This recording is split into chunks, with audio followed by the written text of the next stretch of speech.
Министерот за транспорт и врски Бочварски излезе на владина пресконференција на тема предлог буџетот на Министерството за наредната календарска година. Во овој предлог буџет има вклучено и неколку проекти кои се лоцирани во источниот регион. Она што сум посебно горд како министер и претходно како градоначелник е што започнуваме со изградбата на браната на река Отиња во Штип.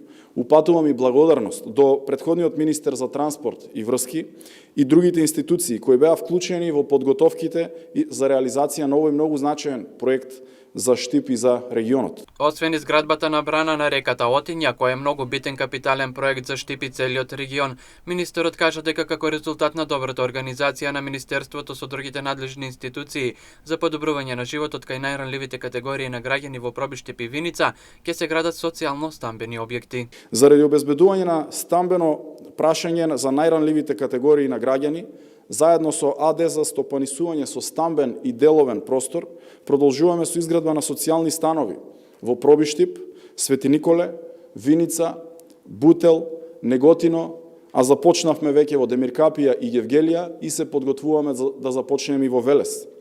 За оваа намена предвидени се 134 милиони денари. Поради пандемијата со коронавирусот не останаа имуни ниту проектите предвидени во годишната програма на Министерството за транспорт и врски за оваа 2020 година, но министерот се надева на постепена стабилизација на ситуацијата и целосна реализација на предвидените активности и проекти за наредната 2021 година.